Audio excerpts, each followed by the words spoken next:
It's great to see that people made it here today. Good to see you all. So welcome to the 2010 HEAL Conference. I'm Terry Johnson, and I'm Director of Healthy Eating, Active Living, New Hampshire.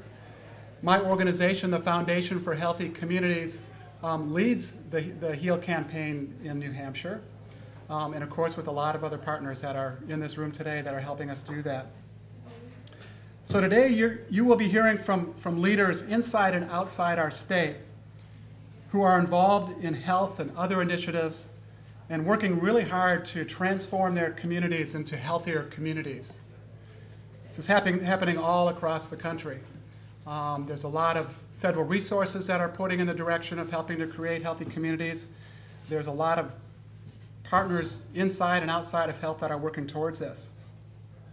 So what is it that defines a healthy community? Healthy communities include convenient, affordable access to healthy foods, complete streets that provide access not just for automobiles, but also for pedestrians, for bicyclists, and for people with disabilities. They include access to good jobs, affordable housing, clean air to breathe, as well as safe neighborhoods to live in. So healthy communities are not just about, literally about the health of our people, but it's also about the health of the community environments that they live in. And how do healthy communities evolve? This really goes to the theme of our conference today. You're going to hear a lot about community leadership. But they are created by committed leaders working in concert with engaged citizenry. And who are the community leaders that we're talking about? They are lots of folks. They can be anybody, any one of you. They can be any resident community member. But, for example, they can be elected government officials. They can be business leaders. They can be school leaders like principals and teachers. And other champions who are just simply committed to transforming their communities. And as you'll hear from Genoveva, our keynote speaker today, and some of the work that's going on in California, they, and we do in New Hampshire as well, have many just dedicated volunteers that are donating their time and their energy to specific causes, specific issues, specific projects that are also committed to changing their communities. So while it's challenging to achieve, effective leadership and community member involvement are the keys to any successful community change initiative. Through today's presentations, the workshops, and hopefully some great networking opportunities that you have, we hope that you come away from this conference with greater inspiration and confidence, as well as resources to cultivate skilled leaders to create sustainable community change in the communities and organizations that you're working in. Also to engage active partners, especially including residents, the key stakeholders who we're trying to design healthier communities for. And to work with partnerships to create the kinds of changes that will be most productive, most beneficial to the communities that you're working in. A little bit about HEAL's role. So what is HEAL's role in terms of creating healthy communities? For those, I know many of you are very familiar with us. But with the HEAL campaign, our primary aim is to reduce the prevalence of obesity in New Hampshire by working with partnerships among funders, with advocates, with policymakers, also with community leaders and practitioners to create change. And through these partnerships, we work to promote and support multi-field, equity-focused environmental and policy change efforts to achieve healthy people and healthy places throughout New Hampshire. And this takes, in terms of the work of this takes a convergence of leaders from multiple sectors and fields that don't necessarily traditionally work together. So we're talking about, of course, health, public health, and healthcare, but we're also talking about transportation, environment, food systems, agriculture. We're talking about community development folks, all coming together to work together to create sustainable communities. So it really does take a very multi-sector partnership to make this work effective. And why is this work important in New Hampshire? So we all know that New Hampshire is ranked as one of the healthiest states in the country in many respects. However, we still are experiencing the same troubling trends in obesity and chronic disease levels that are occurring in states throughout the country. And like other states, we're experiencing health, social, and economic disparities, both geographically in our rural communities, as well as in our urban neighborhoods throughout the state, as well as with specific population subgroups in New Hampshire. We may not be the most diverse state in the country by any means, but we definitely are experiencing higher prevalences of disease and poverty and other negative indicators amongst some of our population groups in our state, which are defined by such factors as ethnicity, gender, age, as well as income and education level. A lot of what's occurring in terms of health and access to healthy community environments are directly aligned with those factors, even in our state. In the North Country, for example, and even in the Lakes region where we are right now, there are higher levels of chronic disease and obesity. There are higher levels of poverty. We know through some work that the Carsey Institute has done looking at the food environment in the North Country that there are food deserts up there and in other rural areas of the state that we need to address. For example, in the North Country, in certain areas of the North Country, people have to drive a minimum of 5 miles just to get to a healthy food outlet. And when they get there, the people often can't afford what's being provided, or they don't have the money to afford the transportation to get there as well. So we do in our state have disparities. We don't often think of that, but that's something that we do want to think about. So strong leadership, community engagement and advocacy, innovative thinking, and changes in local policies and institutional practices can successfully converge to shape healthier, more equitable community environments for our citizens. So HEAL is working with his partners to make changes at state and local levels. For example, at the state level, one of the things that's happening right now is that we're using the Department of Education rulemaking authority to work to push through nutrition standards in all public schools throughout New Hampshire, not just within the school meals program, but within the a la carte and school celebrations and vending machines and all food served in schools as well. So that's one of the things that's happening at the state level. And then there are some amazing things that are happening with local HEAL coalitions throughout the state at the local level. And what some of those projects are, I just wanted to highlight a few of those in terms of what the coalitions are up to out there. I just had a great conversation this morning with Mary Ann Keating, and probably most people are familiar with the Cheshire Vision 2020 initiative, and the HEAL project is a part of that. But one of the cutting edge things that they're doing right now is the Turn a New Leaf initiative, which is designed to work with restaurants, both high-end as well as restaurants that are serving the underserved, to improve menu options and food options with what they serve. Physical activity practices institutionalized into after-school sites in the greater Franklin area through the CATCH, or the Coordinated Approach to Child Health Program. There's integration of body mass index screening and motivational interviewing that's occurring through practice changes in primary care practices in the Lakes region, as well as in the Upper Valley. There are institutional changes to include healthy foods and physical activity opportunities in child care centers throughout the Upper Valley through the Nutrition and Physical Activity Assessment for Child Care program that's been implemented so effectively by our Department of Health and Human Services in partnership with our local coalitions. Just great work going on there. And then there's an amazing HEAL Innovation Fund project that is working to improve built and food environments in underserved communities of Nashua. In some of these communities, in some of these neighborhoods, poverty levels, for example, are higher than they are in New York and Boston. So we do have these issues in New Hampshire to deal with. And I do want to recognize folks for this work. We could not do this work without the support of our funders and our own dedicated HEAL leaders. Our funders who not only provide monetary support to HEAL, but also very much provide their own time, energy, and expertise to this project. They're in the trenches working right alongside with us to get the word out there and to recruit people to this work are phenomenal. And our HEAL funders include the H&H Foundation, Anthem Blue Cross Blue Shield Foundation, the Endowment for Health, the Harvard Pilgrim Healthcare Foundation, New Hampshire Charitable Foundation, and the New Hampshire Department of Health and Human Services Obesity Prevention Program. And I'd also like to give many thanks to our dedicated HEAL Leadership Council members and our HEAL Community Coalitions who are in the audience today. So I'd like to ask our HEAL funders, our Leadership Council members, and our coalition members just to stand up and be recognized, please.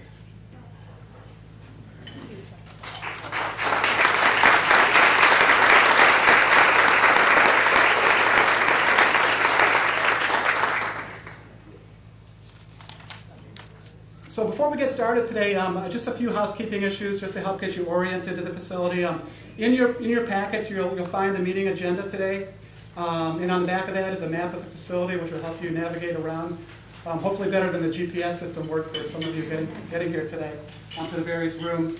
General sessions, there's 2 general sessions that are occurring here, the keynote presentation and the panel presentation that are occurring here in the morning. There'll be a break at 10:15 and a fun activity that we want to get you started in. And then in terms of the breakout sessions that are occurring this afternoon, there are 3 workshops that you pre-registered for. They're offered once, I think starting at 1:30 for an hour, and then they're offered again, so you're probably switching workshops. Those are occurring here in this room, the Winnipesaukee Ballroom, as well as the Carriage House, which is past the registration table if you walk back up that direction, and then the Ballot Room, which is to the right and outside to the right and through kind of a weird passageway in the back there. That's where the 3 breakouts are occurring, but there'll be people here to help us direct you to those rooms as well. And I absolutely encourage you to, as you have time today, to visit our exhibitors. There's some great exhibits out there today. So take time to do that during the breaks and to see the great work that's happening by partners throughout the state. Let's see, and so finally, in your packet, I just wanted to highlight that you have this handout that's in there as well, so if you take a look at that, it's titled, What Do I Do with the Post-it Notes at My Table? And it's also related to this big map that's up in front here as well. So throughout the day, we know that besides the partners that are directly involved with HEAL, we know there's some phenomenal healthy eating, active living, community transformation work that's going on out there. And so we thought this would be a great opportunity to take advantage of the folks that we've got here to capture some of that information. So you've got yellow and pink Post-it notes at your tables, and basically what you're to do with those, with the yellow note, we want you to think about and indicate any significant changes like institution of a community garden or a conversion of child care center to the knapsack program or work with community trails, those sorts of things that are going on that have either been completed in your community or are going on. So make sure to put your town name on there and the intervention that you're describing, and then plaster it up on the map as close to your town or city as you can on there. And then the second note, the pink note, I encourage you to not do anything with that until towards the end of the conference today or before you leave. After you've heard all the great speakers today and all the great concepts that we're talking about, I want you to think about, what additional change, what other changes, or maybe even new changes would you like to see in your community around healthy eating, active living as well, and put those up there. And our goal is that when you come back to this conference next year, that what you put on the pink notes, you're going to put on the yellow notes as activities that have been completed. So look forward to gathering that information. And then finally, I would like to introduce Regina Flynn with Department of Health and Human Services Obesity Prevention Program. She's going to say a few words about the theme of the conference today and then introduce our keynote speaker.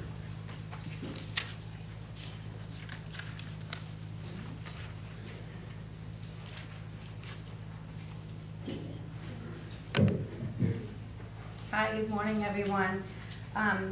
I'm trying to fill the shoes of Dr. Montero, who's a very engaging, funny speaker, so lower your expectations. He does regret that he can't be here today. He was called away unexpectedly, and he was looking forward to introducing Veva, our keynote speaker. But on behalf of the Division of Public Health, I just want to say that we're very excited to welcome you to the 4th HEAL Conference. Dr. Montero would remember that it was only a few short years ago that we were in public health trying to convince people, especially leaders in our state, that there was actually an obesity problem. So in traditional public health fashion, we set about to collect data and try to explain the scope of the problem. And what we do now, I think that's really changed with the connection between public health, obesity prevention, and HEAL is that we really see our role is to tell the story behind the numbers and what do we need to do to take action. And as Terry said, where is the greatest need, who do we need to reach, and more importantly, what leaders do we need to engage? So to that end, the partnership has really become a movement that engages leaders in business, government, healthcare, education, municipalities, but most important, community members. Because if we don't have people on the ground in communities understanding and wanting these changes, and we're not doing justice. It's really important that we engage local communities and find out what their needs are and meet those needs in a way that helps move this needle forward to move social change and address obesity with HEAL through that multi-sector approach. So today, it gives me great pleasure to introduce our keynote speaker, Genoveva IslasHooker. She's a leader for social change and justice in Central California. I'm sorry we couldn't conjure up some Central California weather for you today, but I know you had an opportunity to get outside yesterday, and we did have a wonderful fall day for you yesterday. So, Veva, as she likes to be called, is the Regional Program Coordinator for the Central California Regional Obesity Prevention Program. And the acronym for that is appropriately CROP. As most of you know, Central California is where almost all of our fruits and vegetables are grown for the rest of the country. So CROP addresses environmental and policy level factors that contribute to the escalating incidence of obesity in 8 Central California counties. Veva was born in Fresno, California, and grew up in small rural communities of Central California. Her parents were farm workers. She earned a Bachelor of Science degree in Health Science with an emphasis in community health from California State University at Fresno, and she received her Master's in Public Health and Health Education and Promotion from Loma Linda University. Veva's experience in public health spans over 18 years in both public and the private sector. As a health educator, she's worked in the areas of HIV/AIDS education and prevention, as well as diabetes prevention and control. In addition, she has taught at the junior college level and lectured within the CSU system. In the healthcare arena, she has worked in medical managed care system and also supervised cultural and linguistic services. Veva is a board member for the Latino Coalition for a Healthy California, an advisory board member for Radio Bilingue, and a steering committee member for the California Convergence. In her spare time, which I can't see how you have any, she serves as a tutor for the Tulare Read Literacy Program. So please welcome Veva IslasHooker.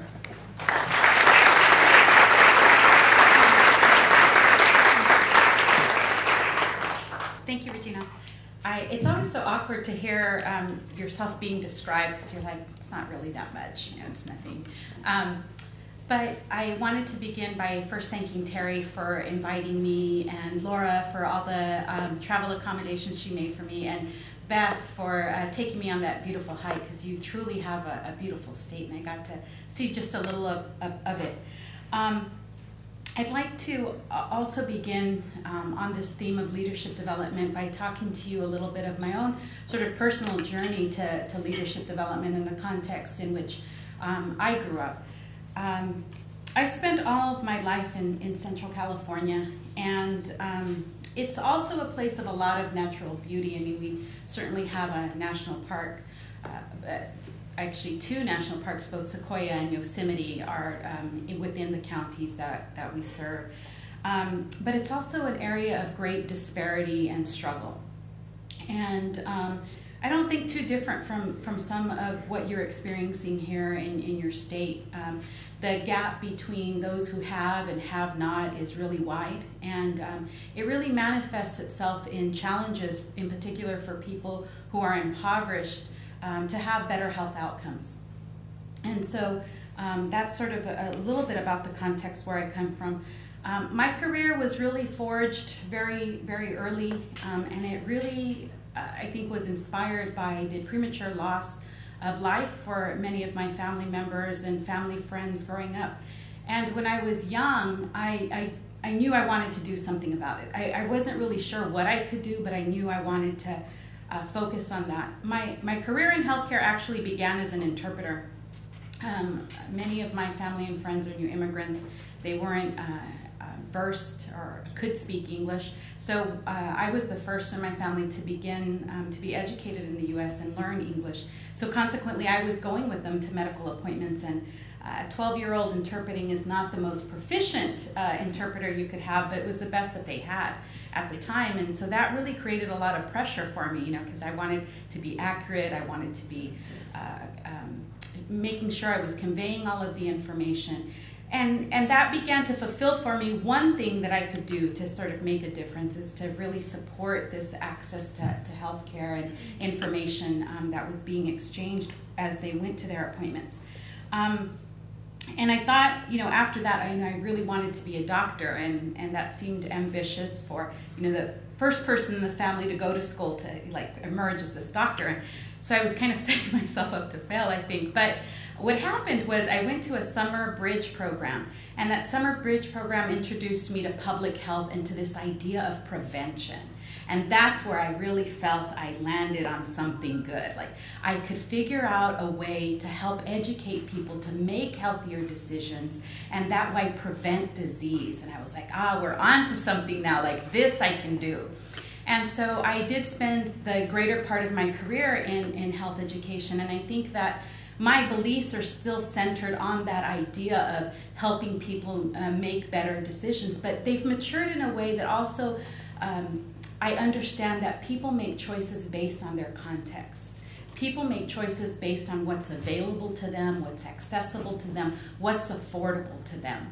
And so we can continue to spend as a public health profession a lot of time on educating people about nutrition, on educating people on how to be physically active, and we will move the needle a little. I think historically where we've spent a lot of our time has been in just that, and we've seen the results, right? We've had individual case-by-case successes with people, but we haven't really seen this huge shifts in obesity prevention population-wise. And so that's why this need to work at the environment is so important, because when we can change policies, we see effect at a population level. Think of seatbelts, right? Previous to not having seatbelts, we had a lot of loss of life. We require seatbelts to be used. Now we're saving lives. Tobacco cessation, similar story. In fact, in the obesity prevention field, we're learning a lot from the work that was done within tobacco in terms of advancing policies that promote health. And the list could go on. We could think about lead paint and sort of what we've learned as a result of not using that.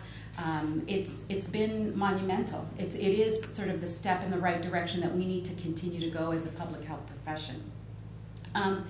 But to continue to stress this idea of the profound effect of our environment and our systems on our health, I wanted to share with you a personal story. When I was probably in the 3rd grade, I can remember my first funeral. I was there with my dad, and I don't remember my mother or my brothers being with me, but it was my father and I, and it was the funeral of a man named Matilde Zepeda. And I was friends with his older children.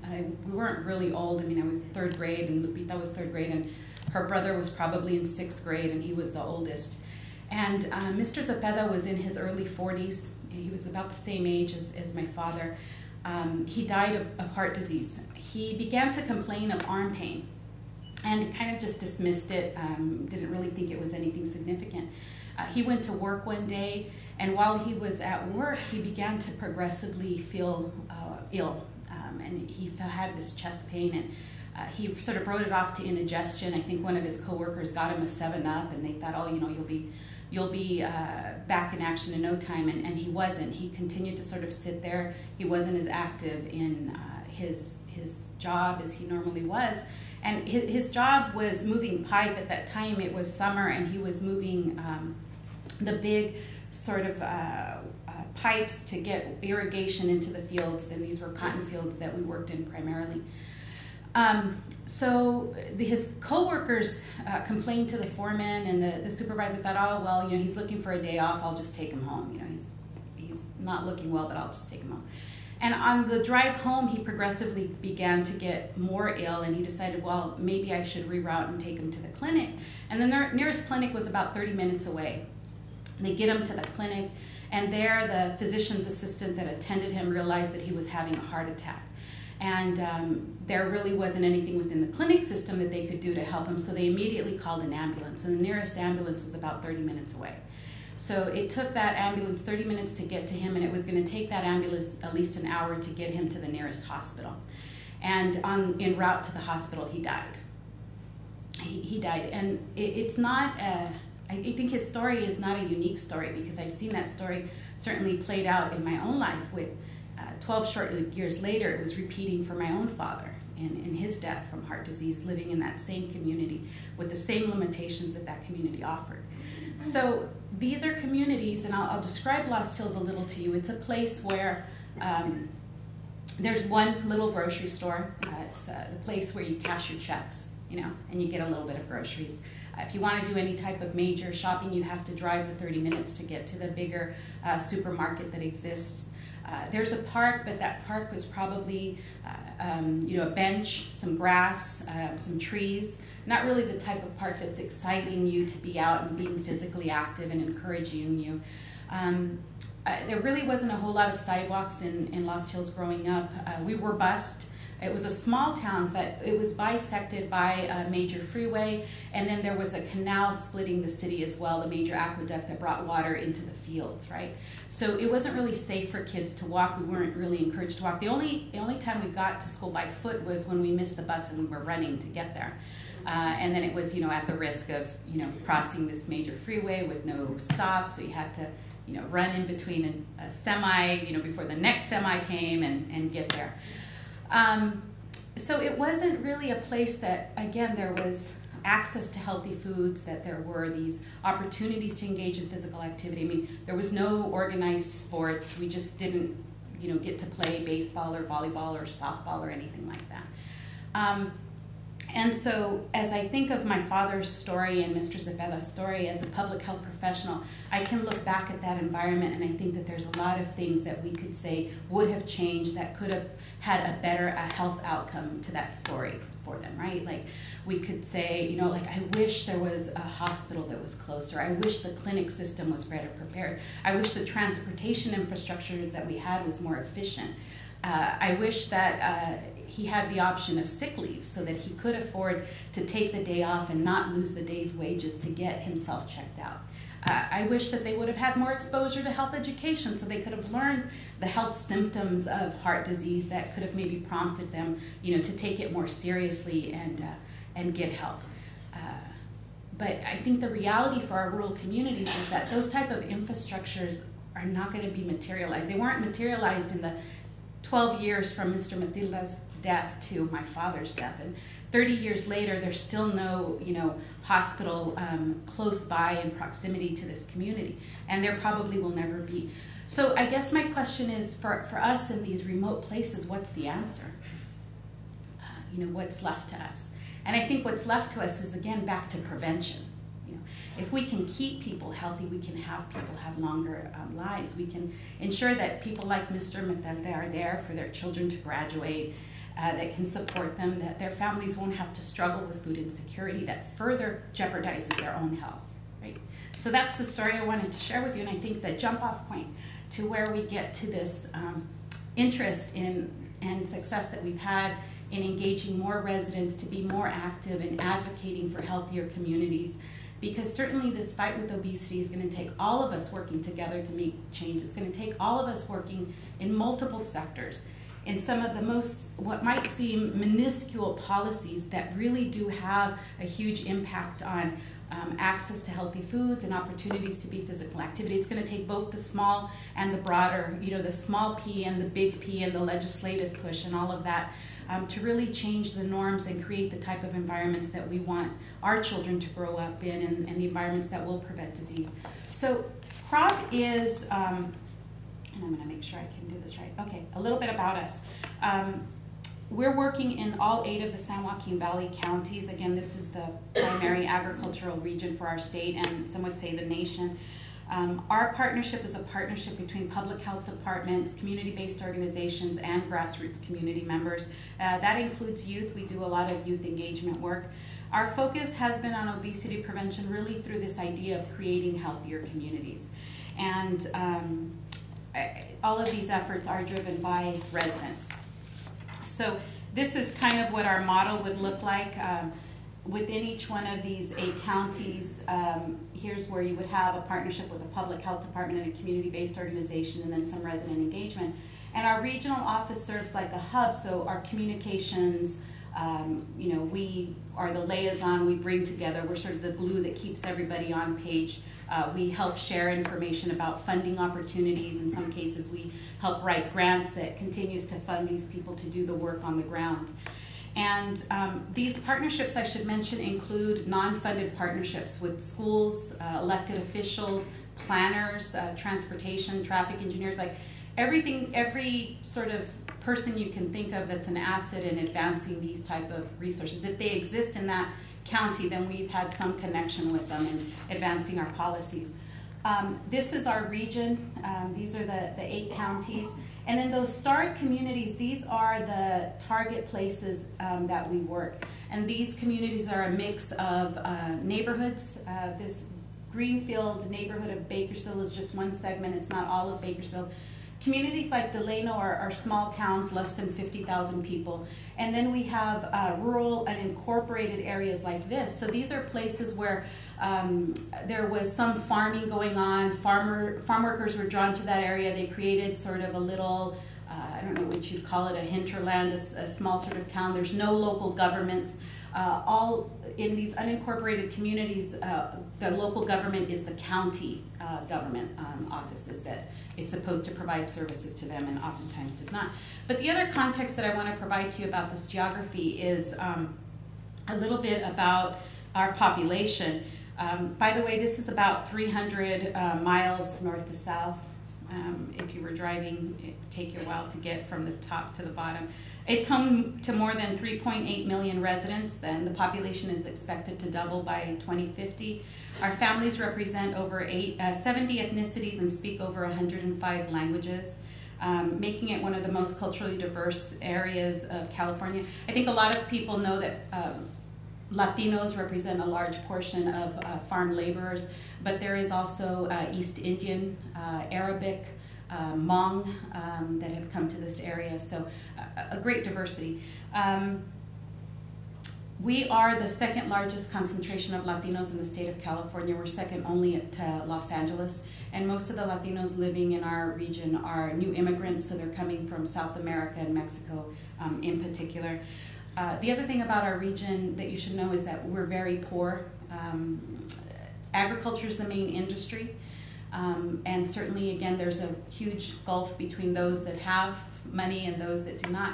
But these have been, in Fresno County in particular, has some of the poorest congressional districts in our nation. So a great paradox exists for us because, again, it's an area of rich agricultural abundance, but families still struggle to put food on their tables. And I'm always reminded when I read this of how true it still is today. This is Cesar Chavez, and he says that it's ironic that those who till the soil, cultivate and harvest the fruits and vegetables and other foods that fill our tables with abundance have nothing left for themselves.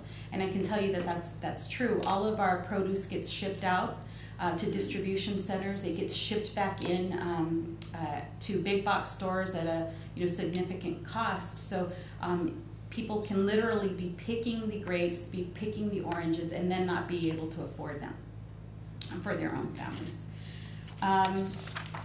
So addressing obesity, again, just to continue to drill on this point, we can continue to spend time here at this level, which is educating people to eat better and move more, or we can include more individuals when we work on this community level that includes looking at policies that remove barriers, that establish new systems, and environments that increase our options. And that's really what we try to do. I'm a health educator. I believe wholeheartedly in the importance of this. Education's important.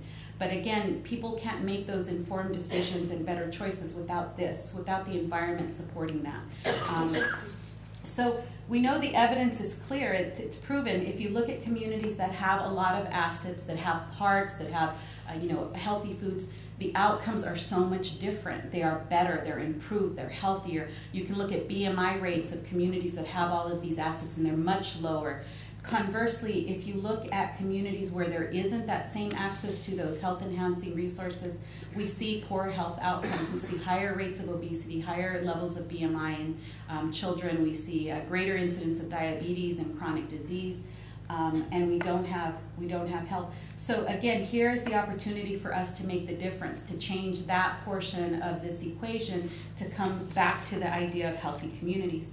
And so for us, we have to do that in that context of poverty, of our ruralness, of the inequity that we're having. And that's really what's driven our action plans. It's responding to those type of variables within our community. And one of our efforts has actually been, when we've had the success in a local policy, to try to advance that to more communities. So it affects the counties, all 8 of the counties. It affects the region. We try to get that same policy ensconced or supported in some way through a statewide legislative policy. And so that would affect our state. And then, of course, we mobilize community residents to also be active in federal advocacy, child nutrition reauthorization, the transportation reauthorization. Rural communities really need to be great advocates for transportation reauthorization in particular, because we need a different approach and a different allotment to better resource our needs in regards to transportation than the rest of sort of more urban areas. So I guess the other way you could think of our work is that we are addressing the social determinants of health. And this is from the Commission on Social Determinants of Health.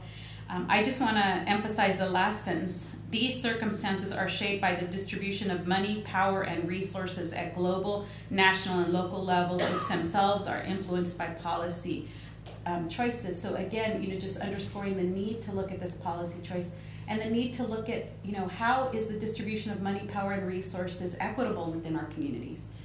It's very important for us to look at that. So I'm going to shift now to talk to you a little bit more about challenges, because I think that's important for you to understand why we worked on the interventions that I want to describe later for you that are successes. And Albert Einstein said that in the middle of difficulty lies opportunity. So you have to understand the difficulty to get to the opportunity. So our way that we engaged in trying to find out what was that we needed to work on with these residents in our communities was simply by engaging them. It was in some counties surveys, in other counties it was key informant interviews. They had like these mini town hall meetings. Some people in our partnerships went door to door, and certainly in your very small communities that's easy enough to do, because there's maybe 1,000 families or so that live there. But we basically asked in any one of these assessments these two important questions. Well, maybe there was 4. So on the food and beverage, what's your challenges to eating better? And what could be done to make that easier? And then what was your challenge to being more physically active? What could happen in your community to make it easier? And so here's a little bit about what people told us in terms of challenges. In terms of the accessing healthy foods and beverages, poverty. A lot of the choices that people were making in terms of their food selection wasn't, because they thought that it was, good nutritionally sound choices. It was because that's what they could afford. They could afford the top ramen, the cup of noodles.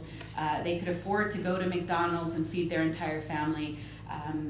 And the healthy food, they would spend a greater portion of their disposable income on buying fruits and vegetables that weren't going to last the entire month. So they opted to buy foods that had shelf life, that could stay there for a while, that would fill tummies. And the issue with unemployment, the thing about poverty is that if you are really below the poverty level, you can benefit a lot from government-supported programs, food stamps, WIC. But we also have this segment of our community that we call the working poor. So these might be individual families that just make a little bit above that poverty level that disqualifies them from that government-supported assistance. And because a lot of the farm labor work is seasonal, we have families that go through these periods of they're qualifying for programs, they get to work, they don't qualify for the program, so it creates these dramatic shifts on what they can afford and really what's on their tables. So food insecurity was a huge problem that people discussed as well. Limited transportation, again, because many of these rural communities were far away from where full-service grocery stores were. So if they didn't have their own vehicle, there really wasn't county transportation systems that would get them from the rural to the urban areas. So they described challenges with that. You know, a lot of people said this, you know, that the healthier food is more expensive. And certainly when you compare the fact that you can buy a cheeseburger and fries and a drink for less than you can prepare, you know, food at home sometimes, you know, we began to understand that a little bit better. Lack of healthy food choices. This is a typical rural store. You can get chips, more chips, and probably some pastries. If I were to pan around in this view, you would see that the other side is a bank full of sodas, you know, so these freezers with sodas.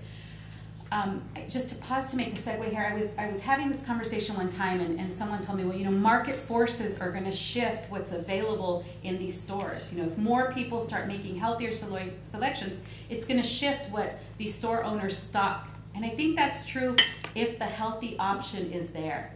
If people have a choice to buy the healthy option, then they could have that market force shift. But here you have no option, no healthy option. You're going to continue to purchase the unhealthy, and that's going to continue to reinforce for that small store owner what he is going to sell, what he makes profit from. So the other thing that I want to mention is that residents did talk about all of the marketing of unhealthy food that was happening in their communities, sort of being the driver of food choices, like, you know, McDonald's, you know, drink this sugar-sweetened tea and you add happiness to your life, or, you know, some of the other photos that you'll see coming up. The California Center for Public Health Advocacy has a tremendous amount of resources, and one of the investigations they did was looking at this retail food environment, and they created an index, and this is the result of that index for the state of California. In California, 56% of the retail food environment is the fast food industry. 25% is convenience stores. 14% are your supermarkets, 3% are produce stands, and 2% are farmers market. So you can see that we have skewed, again, the food environment and the food selection choices. In Central California, if you looked at the individual county responses to this retail food environment index, you would see that residents in some of our counties has 4 to 5 times greater access to a fast food restaurant or a convenience store than a full service supermarket, right? So that begins to sort of answer the question about why aren't healthier diets being eaten? You know, why aren't healthier food choices being made? It's because the unhealthy is so available, so ubiquitous. So this is not uncommon when you have that environment, right? This is actually a stage photo, I want to admit. We used it to develop a fotonovela in Spanish to help people understand sort of that concept of how easy it is to eat the unhealthy and how important it was to try to shift that. So the other thing that I wanted to mention in this section is that because of all of the agriculture that's happening in our communities, the pesticides that are used have really polluted the water tables. And many of our rural communities do not have access to potable water. And when you're an impoverished person, you're paying a water bill to wash your clothes and take a bath, but you can't drink your water. So you're having to spend more of your income to buy water to drink, right? Again, that really limits the option of healthy beverages because, well, let me get back to that, because in most of these places, if you were to go to the convenience store that exists, you can buy a bottle of water for $1, a 20-ounce bottle of water for $1, but you can get a fountain drink for like 75 cents, you know, or you can buy your 2-gallon liters of soda, like 2 for $3, you know. So again, it begins to skew your choice because what's the most affordable choice is the unhealthy choice, but that's what, you know, you can get more of. Again, this is some of the marketing. So what you'll see here is a red, white, and green piñata, and I'm sure they were marketing this to the Italians that live in the Central Valley. But it's basically saying give more sabor to your life, give more flavor to your life. And you know, what you have to understand about the soda industry is that sugar-sweetened beverages are the primary source of sugar in the U.S. diet. Since about the 1940s, we've seen this increase in our weights, and we've also seen this parallel increase in the size and consumption of soda. I think if there's an elephant in the room with the obesity epidemic, this is it.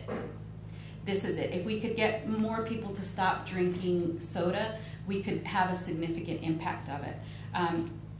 It's consumed in massive quantities. It's clearly linked to obesity and diabetes. There is no nutritional benefit to sugar-sweetened beverages. It actually increases your calorie consumption, but these are poor calories that are being consumed. Again, no nutritional value. It's the primary cause of dental decay for most of our children, and it's the product that's most marketed to children. So the beverage environment has really shifted for us. And that's another thing for us to tackle. So this is a photo that was taken by a youth in a Photo Voice project, and here you can see these banks of sodas. You have one water, and you have about 8 to 9 soda vending machines. But it's a perfect example of, again, how we've skewed our selection choices here. Like, you have 9 options for soda, and you get like the one, and this one obviously was like $1 for a bottled water, and these are 50 to 25 cents or 75 cents at least. So again, if you don't have a lot of resources, you're going to make that choice. I'm going to shift to talking about some of the results that feedback that we got about environments, the physical activity environments, and the main thing that residents talked about was safety, and it was safety that was two-pronged.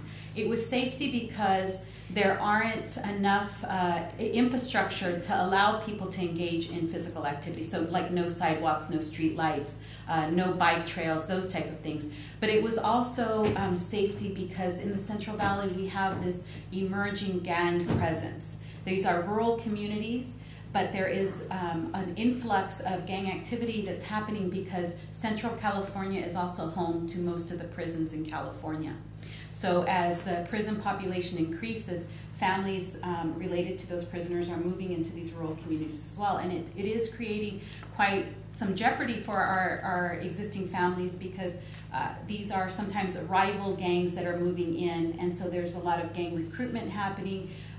These are rural communities, so we don't have police departments that are local. They're dependent on sheriff's departments. So families really do worry about the safety of their children in just walking to school. They could be subject to some gang recruitment, gang initiation activities. So it's real, it's there, and it's a factor that we have to worry about. The other thing that they talked about, though, that was a limit was that, again, in many of these communities, parks did not exist, or if a park was there, it was, again, just some grass with a table and a barbecue pit, nothing that encouraged physical activity. The neighborhood walkability I've talked about, automobile dependent, again, because we don't have good public transportation. Most people have to have a car to get their services taken care of. So you have to drive to the bigger store to do your shopping, to do your health care. After elementary school, kids have to be bused out of those rural communities to go on to high school and things like that. Very automobile dependent. And then the other thing was the stray dogs.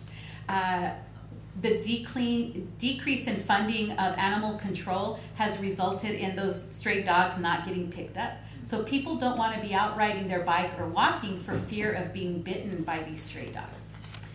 So another issue. So here's just some example. 68% of motor vehicle accidents that happen in the San Joaquin Valley are on rural roads. And they happen because of this. There's no, so you see no signage here, no dividing in the road. We have a tremendous issue with fog. There's no signage in terms of speed limit. There's no stop signs that once existed no longer exist. So all of these things create challenges for us. And this guy here, I mean, it's a clear day, but you just don't find a whole lot of people riding their bikes or being out on these rural roads. The other thing that we find is that there's a lot of sort of validating of people not being physically active, or here, this is a sign that we found in a labor camp in Wasco, California, and it's basically saying no skateboarding, no rollerblading, no biking, no nothing. Like, kids should just stand there in the sun, I guess.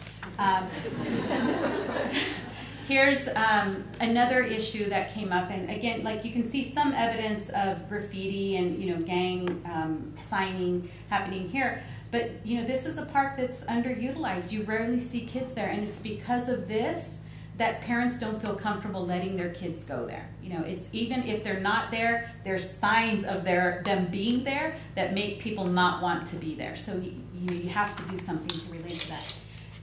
These are some pictures also I should mention that were taken by youth in the examination of their communities. And so we find what's happened in these places where parks don't exist is that kids want to utilize the green space that's locked up at school after school hours. So they're jumping the fence. And this is Madera, California, and this is Fresno, California. And I could show you in every community that we did this photo voice process in, kids took pictures of their friends jumping the fence to get in to play in the playground. And so we have to do something about unlocking these gates to create a safe place for these kids to be physically active after hours and on weekends. So as a result of that type of environment, you're not going to be surprised to see our obesity rates. And these are, it's a little bit of older data. This is the California Health Interview Survey. But some of our counties for 12 to 17 have upwards of almost 30% of their children being overweight or obese. And then look at Tulare County, almost 70% of their adults 18 to 65 are overweight or obese. It's alarming. So, okay, so now we get to leadership development, and I know this is what you really wanted to hear about.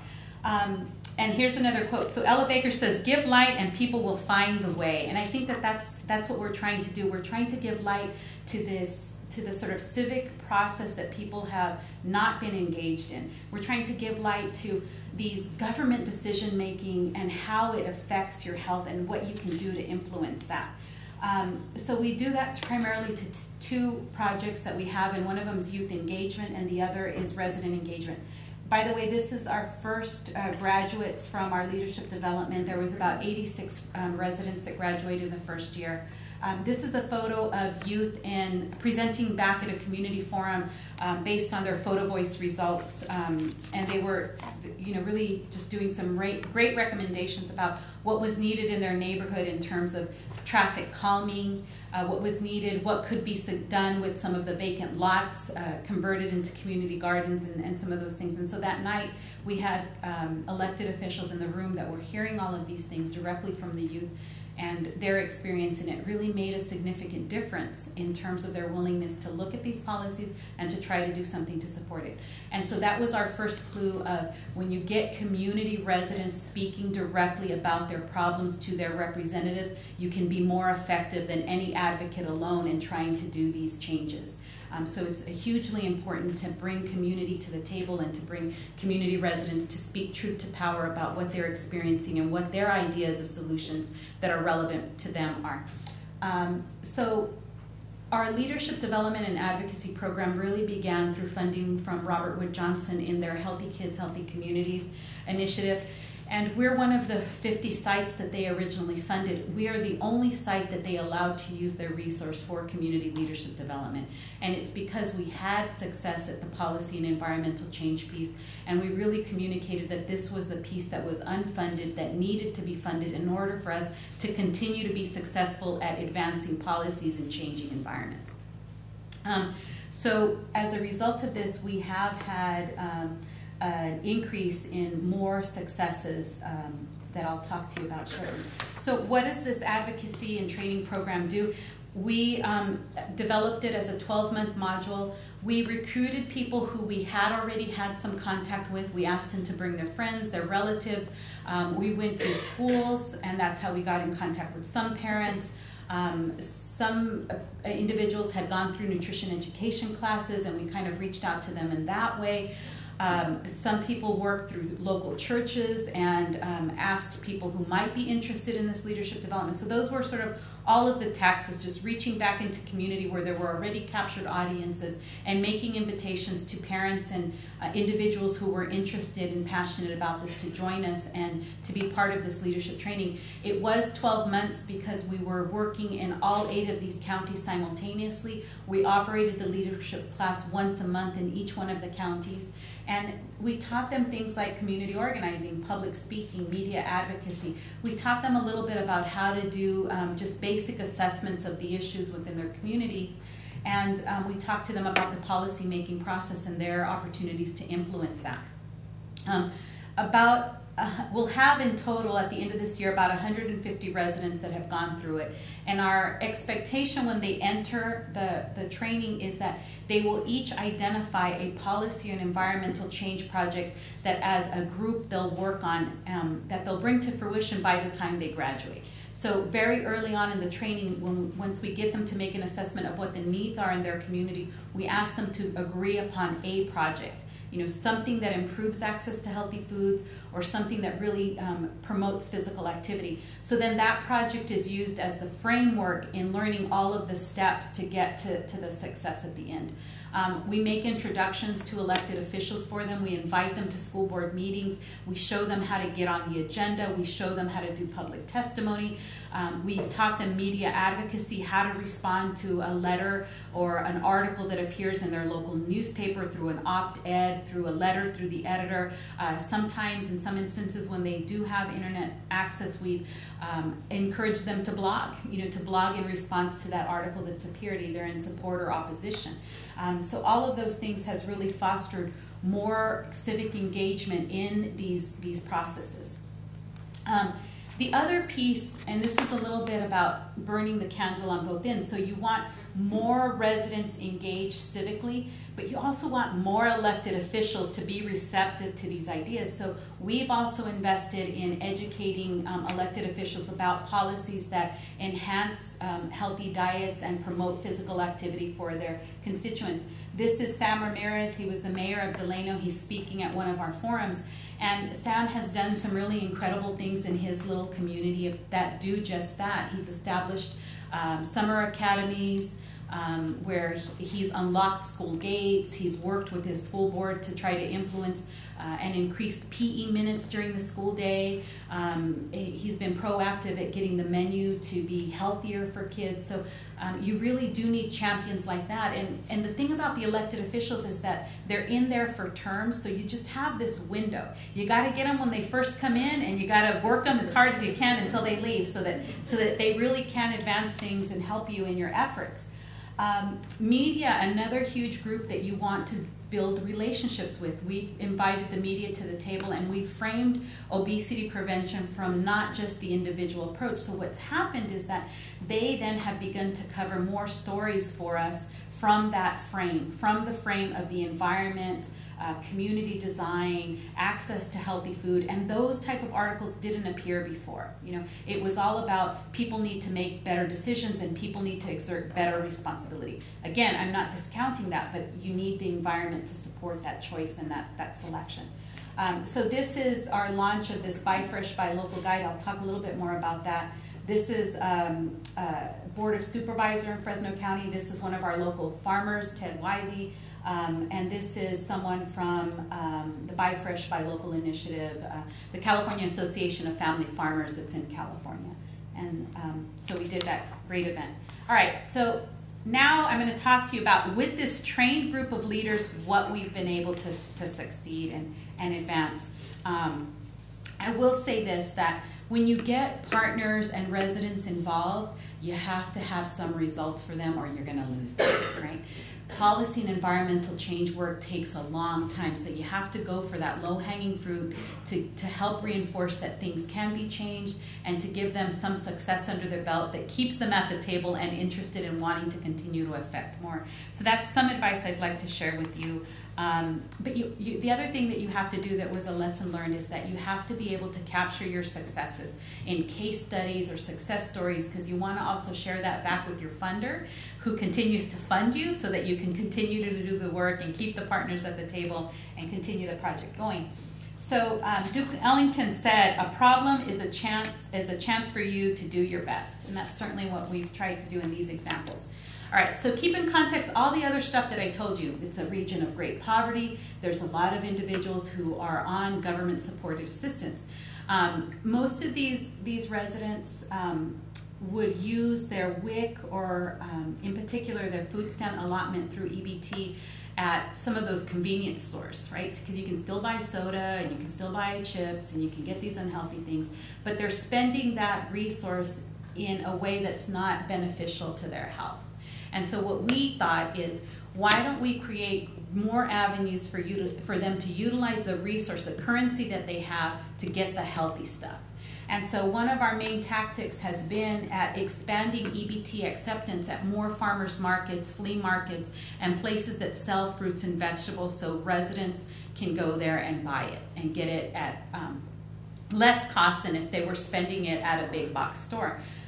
So in places like Merced and Atwater, they have these very well attended to flea markets, and they have a great number of produce vendors, but they weren't accepting food stamps at that flea market.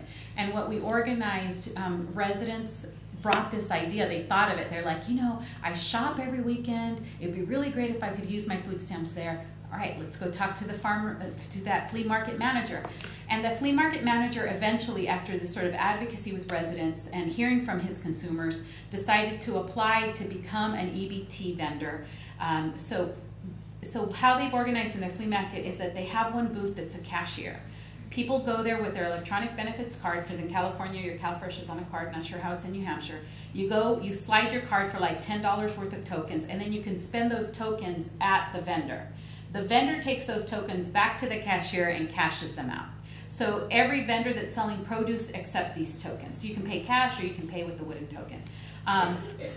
And what they found is that once they implemented just that policy shift, they increased their sales of produce. Like these flea markets are selling $10,000 worth of produce every month, more in some instances. Ceres Farmers Market, Madera Farmers Market, the Kern County Health Department, all of these were new farmers markets that we helped to establish, and we ensured that at each of these locations you could either use your WIC Farmers Market vouchers or your food stamps to get that healthy produce. Madera, just one quick success there. What Madera does, they have the highest WIC redemption rate in their farmers market coupons. Why? Because they give the coupon out at the farmers market. Again, simple policy shift. You invite people for their appointment to the farmer's market, you give them the voucher there, they get the voucher, they go to the next table and they spend it on grapes or corn or whatever is being sold there that they want to buy. We did establish this guide to help more of these food outlets learn how to become EBT vendors, and that's been really successful because a lot of people don't know how easy it is and the process that they would need to go to accept food stamps at their farmer's market. And here is just a picture. You'll see the wooden tokens there and getting some cherries back. So it's a direct impact in the community. The other intervention that we've done and we've worked a lot of time in is at working with those small store owners that do exist, some of these convenience stores, and getting them to sell fresh produce because they're in the community, they're in the neighborhood already. Let's just work with them to enhance what they're selling to be the healthier options. So this is a youth-led intervention. These youth were engaged in one of our projects. They contacted the store owner. They said, hey, we've heard about this idea. What do you think? He says, well, I don't really know any farmers. I don't really know any produce resellers. We said, we'll make the relationship for you. We'll figure out how to get it to you. They did get a small grant that allowed them to buy some banners, some posters, some paint. They repainted the outside of the store. They created flyers that introduced the store as the new healthy corner store and promoted that it was selling produce. And so now residents living in Kettleman City don't have to drive the 30 minutes to get to Lemoore to do their basic, some of their basics shopping. This store did actually also become a WIC vendor, so parents could now get the milk and some of the other products at this store. And if you remember, because of the WIC changes, you have to sell produce as well in order to be a WIC vendor. So you have to have 2 options of fruits, 2 options of vegetables, plus all the milk and other cheese things that are allowed. So it was a great partnership working with youth, and this small store now is an asset in that rural community. This is just another example of youth involved with the small store conversion. This store had a lot of alcohol promotion sales, and what they did was they brought in a muralist who worked with the kids to create this mural. And it's not finished here, but you can see it's ethnically appropriate, and she was at the end in this bowl, she was sort of holding this cornucopia of fruits and vegetables, so promoting health within the community. This is the food guide. Just to touch upon it really quickly. What we also found out was that people actually didn't know when their farmers markets were operating, if a community garden existed, if there was a produce stand. So we tried to identify all of that in each one of these counties, and we work with the California Association of Family Farmers, and we created the first San Joaquin Valley Buy Fresh, Buy Local food guide. We printed about 25,000 copies of this. It's on our website, but it was just a good tool to help drive consumers to those local places that were selling either restaurant stores that were selling locally grown produce, so that we could again reinforce that and drive people to where more of the healthy food options were. Physical activity, making parks safer, again, because safety was one of the primary things that our residents talked about. In this example of Greenfield and Bakersfield, these are moms. These are, again, new immigrants. They seen a park that was there. They had met each other in a nutrition class, but the park really was not inviting. There was a lot of, nefarious characters there, and activity that was happening that shouldn't be happening. So it was really underutilized, and the moms wanted to walk. So first it was like a few moms walking, then more moms started walking, and pretty soon that group grew to 50 moms walking every day. Then the nefarious characters left because there was too many eyes on the park at that point. Then they began to say, I'd really like to get these lights fixed. I'd like to get the graffiti fixed. So these moms went to their park and rec department. They met the mayor. They talked about this. Then they got all of this support. Lights were fixed, graffiti removed. They're working on right now trying to get a bathroom. It doesn't have a public bathroom in the park. That's going to take some money, but they're not discouraged. The park was not paved. It was a square, but only like the L shape of the outside of it had sidewalks. So when the moms were pushing their strollers, when they got to the grassy area, it was difficult for them to walk, trying to navigate the stroller through the grass. So they told Park and Rec, we want a walking path around the perimeter of our park. The Park and Rec department said that it's too much money, we don't have the resources, we can't do it. So the moms talked a little bit. They said, well, how much money? The Park and Rec department said, well, it's going to be about, you can't afford it. It's going to be, $10,000, $15,000, $20,000. There's no way, we can't afford it. It's not in our budget. So what the moms did is they ran a fundraising campaign to get the park path paved. They raised almost $20,000 working through Leadership Bakersfield, who adopted it as a project. Then they had the money, and then Park and Rec said, well, you have the money for the materials, but that's not going to cover the contractor and the labor to get it done. The mom said, our husbands work as contractors and laborers.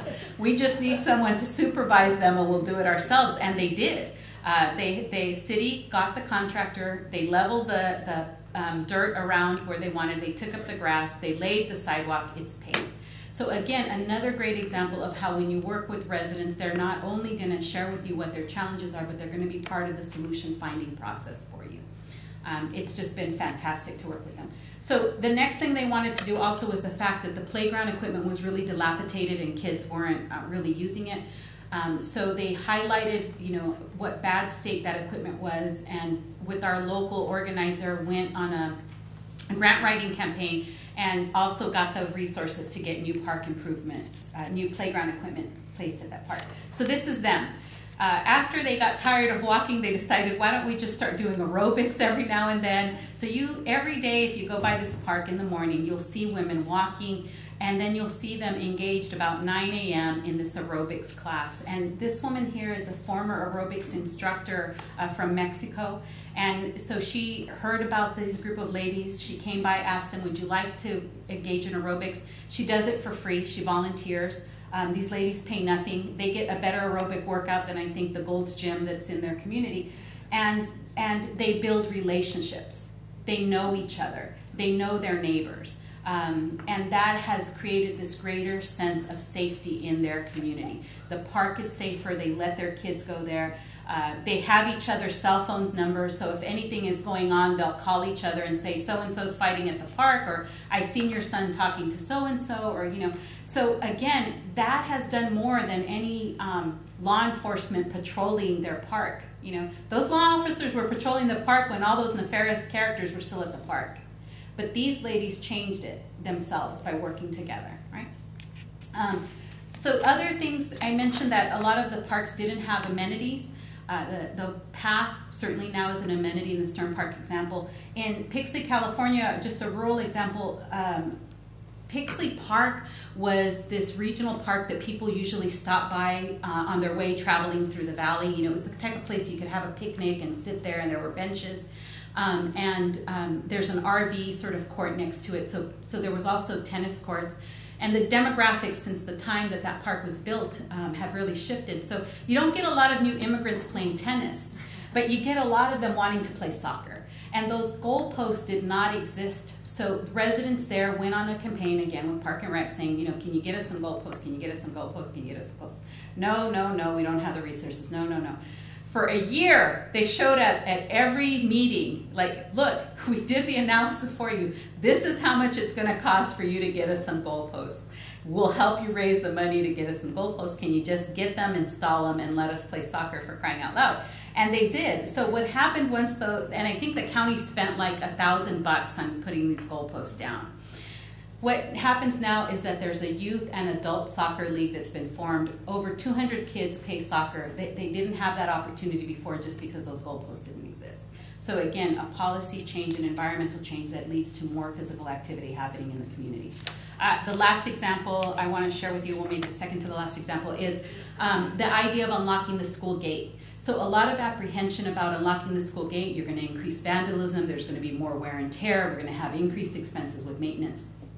And community residents again said, like, well, how much more maintenance and what type are you talking about? Because my husband's in lawn service and he can certainly help with that. And I don't mind unlocking the gate if you don't have personnel who can unlock it in the evening. And so sure enough, after working with the local principal and school board, these ladies were successful in getting the keys to the gate. They leave the gate unlocked when school ends. Parents come onto the property, and these are volunteers. They come on and they supervise kids. And then about 7, 8-ish, when the sun goes down, these moms lock the gate up, and so the school is closed. Vandalism still happens when that gate's locked, you know, but having more presence in the school has prevented the vandalism again, because more eyes are on the school. So that was actually a selling factor and an assessment once this project was implemented. So now it's been so much of a success that Fresno Unified School District is exploring in high need areas where there is no safe place to play, how do we unlock the school gate so more of our kids can have this safe place to play and recreate in after school hours and on weekends. General plan was the last example. Working on general plans is not going to get you a new park immediately or an unlocked gate or park improvements. But what it is about your future growth and ensuring that in your future growth you are ensuring that there are street lights, that there are full-service grocery stores situated in neighborhoods, that you are building public transportation infrastructure, that you have the bus stops, that you have the bike lanes, that you have the sidewalks. Like, all of that is very important. And so we have had a portion of our work that's about influencing general plans so that there are health elements in those general plans that ensure that as our cities grow, that we're thinking about these issues in advance and not having to be reactive to the absence of these amenities in our communities later. So another area that we've had some success has been in getting those general plans and songs. So I'm kind of tired of talking, and I thought that it would be good for you to hear from some of our residents directly. And I brought some videos with some of the great work that's been happening, and I'd like to show you just a quick 10-minute video of some of that directly. I should, as she's working to pull that up, I should sort of set it for you. You're going to see 2 clips. One of them is on the school farm stand models. I mentioned a little bit but didn't go into any detail because I knew I had the video. And the other is the walking school bus. So both of these interventions have played out to both increase access to fruits and vegetables as well as to promote physical activity. The Central California Regional Obesity Prevention Program: Healthy Environments, Healthy Choices, Healthy People.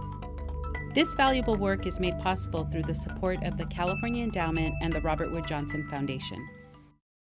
The Central Valley is a vast region with expansive agricultural lands, stately mountains, bustling urban areas, and sleepy rural towns.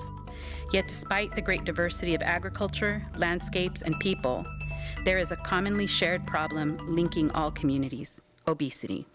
Obesity has been on the rise nationally and across the Central Valley for years. This is a serious and complex problem that calls for action on levels far beyond an individual's behavior change.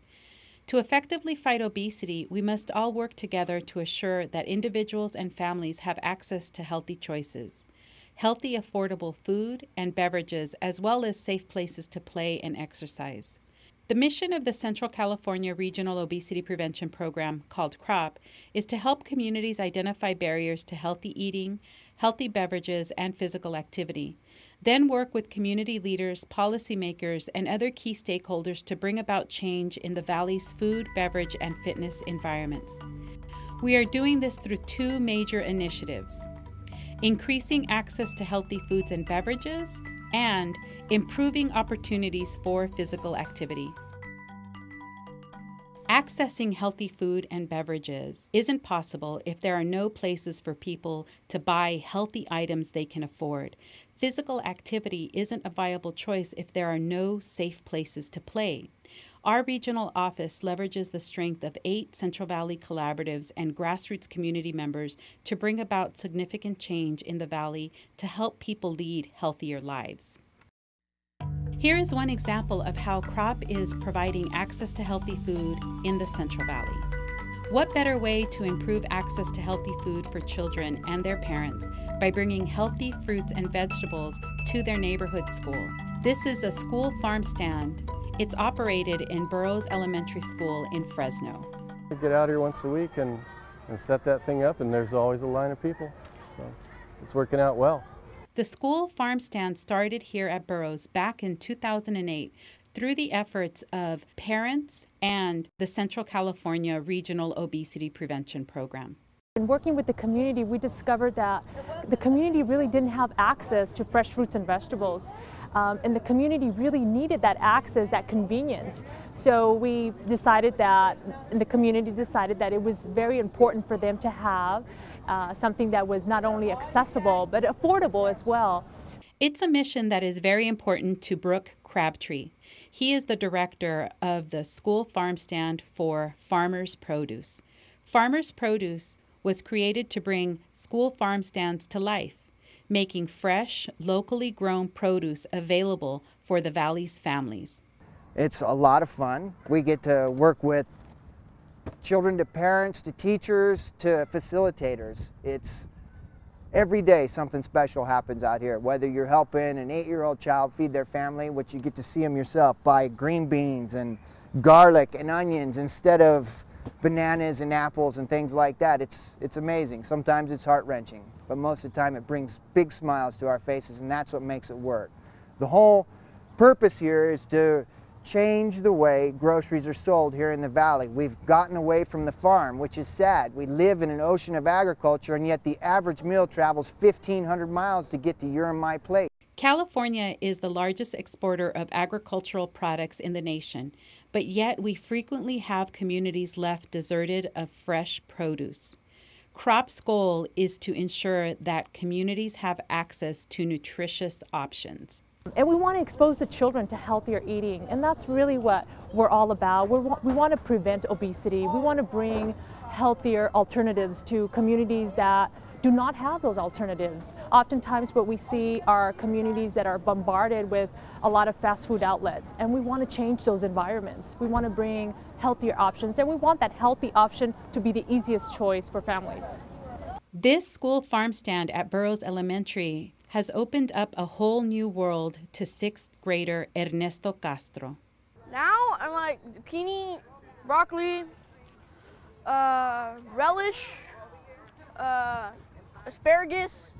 The new fruits I like are pineapples, guava, star fruit, and that's all the fruits I've tried now. I don't see the fruit, I mostly just try to taste it in my mouth. Ernesto's father volunteers with Burroughs School Farm Stand as its manager of operations. It's a big job, but he's feeling the benefit not only for his community, but for his family and himself. It's a lot of hard work. You got to be committed because, Some days it's too cold, some days it's raining, the wind. I mean, it's a lot of things. So, and I really enjoy it. It's worked out for me because at the same time I've learned how to eat better. I'm diabetic, by the way, so the diabetes has gone down a lot. I wanted to get rid of it, but it's it's improving. My cholesterol is down. I lost a few pounds. You can't really tell, but I have. And I want to show my son better eating habits, so he doesn't get diabetes when he gets my age, So, because my dad's got it too, so it runs in the family. The school farm stand is a practical solution to a complex problem, bringing benefits that extend beyond these campus gates. The farm stand model continues to evolve and has taken on a different look in communities throughout the San Joaquin Valley. The community has really embraced this project very well. The children love it. The children actually feel like they have that option, that healthy option. And it really ties very well with the school wellness policy as a way of engaging not only the youth, but also parents. Here are some things you can do to help improve access to healthy food in your school community. Establish a community garden or convert your nearest corner store into a healthy store that provides fresh fruits and vegetables. Implement a community-supported agriculture program that delivers fresh boxes of healthy produce to families in school communities. Establish a school-based produce stand or farmers market in a low-income neighborhood. Improving access to healthy, affordable foods and beverages is just half the equation for helping people live healthy and productive lives. A healthy body is also fueled through fitness.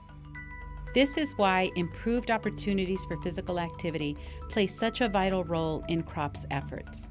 Here is one example of how this initiative is improving opportunities for people to be physically active. The first step in encouraging more physical activity among our children is simply allowing kids to walk safely to school every day.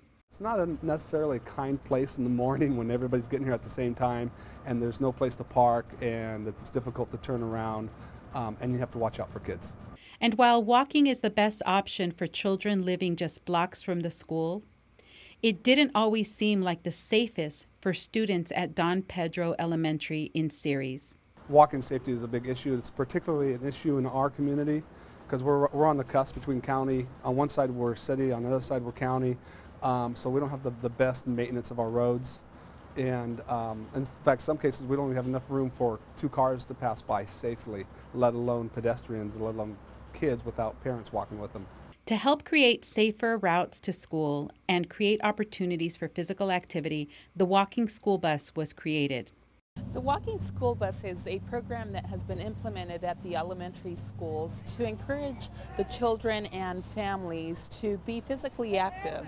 Not only does it allow them to engage in physical activity before they come into school, but it also focuses on the safety of the children by having parents walk with them and supervising them. Before the Walking School Bus, parents living less than a mile away would drive students to school, causing increased traffic and congestion. Now, they are entrusting their children to the safety of the Walking School Bus and its trained volunteers. They go to classes and receive first aid and CPR certification through courses paid for and provided by the Central California Regional Obesity Prevention Program. The volunteers also wear special, brightly colored jackets and work assigned routes. They arrive at scheduled locations to pick up their students, much as a traditional school bus would do, and supervise their morning walk to school. The Walking School Bus volunteers look out for apparent dangers such as stray animals. It helps children avoid dangers associated with rain-slicked roads and sidewalks and helps prevent obesity by increasing physical activity in a regular and normal way. School officials feel the Walking School Bus is a tremendous benefit. There's 2 things I want to mention about the Walking School Bus. They're parents, they're adults, they're part of the community, but they send a strong message to the kids when the kids participate, when they see the parents. Our adults who are dressed in a certain way and they're advertising that they're here for their safety and making sure they get to school on time in an appropriate manner, they're suggesting the importance and the value of those kids getting there on time every day in school ready to learn. And I think as a community, anytime we could do that, we start operating more as a community with a common interest, which is the education of our kids. Walking school bus volunteers are not only seeing the benefits for students, but are feeling it themselves. It's important that we walk, right, for not just her health, but mine too. Well, I can tell you personally, from walking my child to school, when I was walking, I lost 10 pounds in like a little over a week and a half. Plus, getting to work after walking in the morning with my child, I have so much more energy. The Walking School Bus is a program benefiting the health of the children, their parents, and the entire community. Here are some things you can do to help improve opportunities for children to engage in safe physical activity. Establish safe routes to school programs to create safer environments and promote children and parents walking to school for better health. Establish traffic calming and safety measures. Ensure that there are safe sidewalks and bicycle lanes near all schools to increase regular physical activity for good health. The success of the school farm stands in Fresno and the Walking School Bus programs in Ceres goes beyond these small communities. These transformations in school environments convey an important message about the role schools play in the fight against obesity and in shaping the health of children and entire communities. The Central California Regional Obesity Prevention Program. Working together, we can create healthier communities in the San Joaquin Valley. Healthy environments, healthy choices, healthy people.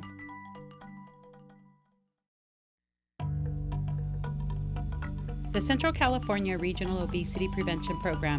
Healthy environments, healthy choices, healthy people. This valuable work is made possible through the support of the California Endowment and the Robert Wood Johnson Foundation. The Central Valley is a vast region with expansive agricultural lands, stately mountains, bustling urban areas, and sleepy rural towns. Yet despite the great diversity of agriculture, landscapes, and people, there is a commonly shared problem linking all communities: obesity. Obesity has been on the rise nationally and across the Central Valley for years. This is a serious and complex problem that calls for action on levels far beyond an individual's behavior change. To effectively fight obesity, we must all work together to assure that individuals and families have access to healthy choices, healthy, affordable food and beverages, as well as safe places to play and exercise.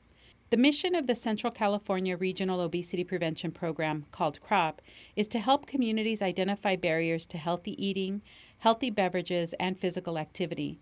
Then work with community leaders, policymakers, and other key stakeholders to bring about change in the Valley's food, beverage, and fitness environments. We are doing this through two major initiatives: increasing access to healthy foods and beverages, and improving opportunities for physical activity. Accessing healthy food and beverages isn't possible if there are no places for people to buy healthy items they can afford. Physical activity isn't a viable choice if there are no safe places to play. Our regional office leverages the strength of 8 Central Valley collaboratives and grassroots community members to bring about significant change in the Valley to help people lead healthier lives. Here is one example of how CROP is providing access to healthy food in the Central Valley. What better way to improve access to healthy food for children and their parents by bringing healthy fruits and vegetables to their neighborhood school? This is a school farm stand. It's operated in Burroughs Elementary School in Fresno. We get out here once a week and set that thing up, and there's always a line of people. So it's working out well. The school farm stand started here at Burroughs back in 2008 through the efforts of parents and the Central California Regional Obesity Prevention Program. In working with the community, we discovered that the community really didn't have access to fresh fruits and vegetables. And the community really needed that access, that convenience. So we decided that, and the community decided that it was very important for them to have something that was not only accessible, but affordable as well. It's a mission that is very important to Brooke Crabtree. He is the director of the School Farm Stand for Farmers Produce. Farmers Produce was created to bring school farm stands to life, making fresh, locally grown produce available for the Valley's families. It's a lot of fun. We get to work with children to parents to teachers to facilitators. It's every day something special happens out here, whether you're helping an 8-year-old child feed their family, which you get to see them yourself, buy green beans and garlic and onions instead of bananas and apples and things like that. It's amazing. Sometimes it's heart-wrenching, but most of the time it brings big smiles to our faces, and that's what makes it work. The whole purpose here is to change the way groceries are sold here in the valley. We've gotten away from the farm, which is sad. We live in an ocean of agriculture, and yet the average meal travels 1,500 miles to get to your and my plate. California is the largest exporter of agricultural products in the nation, but yet we frequently have communities left deserted of fresh produce. CROP's goal is to ensure that communities have access to nutritious options. And we want to expose the children to healthier eating, and that's really what we're all about. We want to prevent obesity. We want to bring healthier alternatives to communities that do not have those alternatives. Oftentimes what we see are communities that are bombarded with a lot of fast food outlets, and we want to change those environments. We want to bring healthier options, and we want that healthy option to be the easiest choice for families. This school farm stand at Burroughs Elementary has opened up a whole new world to 6th grader Ernesto Castro. Now I'm like zucchini, broccoli, relish, asparagus. The new fruits I like are pineapples, guava, star fruit, and that's all the fruits I've tried now. I don't see the fruit, I mostly just try to taste it in my mouth. Ernesto's father volunteers with Burroughs School Farm Stand as its manager of operations. It's a big job, but he's feeling the benefit not only for his community, but for his family and himself. It's a lot of hard work. You got to be committed because, you know, some days it's too cold, some days it's raining, the wind. I mean, it's a lot of things. So, and I really enjoy it. It's worked out for me because at the same time I've learned how to eat better. I'm diabetic, by the way, so the diabetes has gone down a lot. I wanted to get rid of it, but it's improving. My cholesterol is down. I lost a few pounds. You can't really tell, but I have. And I want to show my son better eating habits, so he doesn't get diabetes when he gets my age, you know. So, because my dad's got it too, so it runs in the family. The school farm stand is a practical solution to a complex problem, bringing benefits that extend beyond these campus gates. The farm stand model continues to evolve and has taken on a different look in communities throughout the San Joaquin Valley. The community has really embraced this project very well. The children love it. The children actually feel like they have that option, that healthy option. And it really ties very well with the school wellness policy as a way of engaging not only the youth, but also parents. Here are some things you can do to help improve access to healthy food in your school community. Establish a community garden or convert your nearest corner store into a healthy store that provides fresh fruits and vegetables. Implement a community-supported agriculture program that delivers fresh boxes of healthy produce to families in school communities. Establish a school-based produce stand or farmer's market in a low-income neighborhood. Improving access to healthy, affordable foods and beverages is just half the equation for helping people live healthy and productive lives. A healthy body is also fueled through fitness. This is why improved opportunities for physical activity play such a vital role in CROP's efforts. Here is one example of how this initiative is improving opportunities for people to be physically active.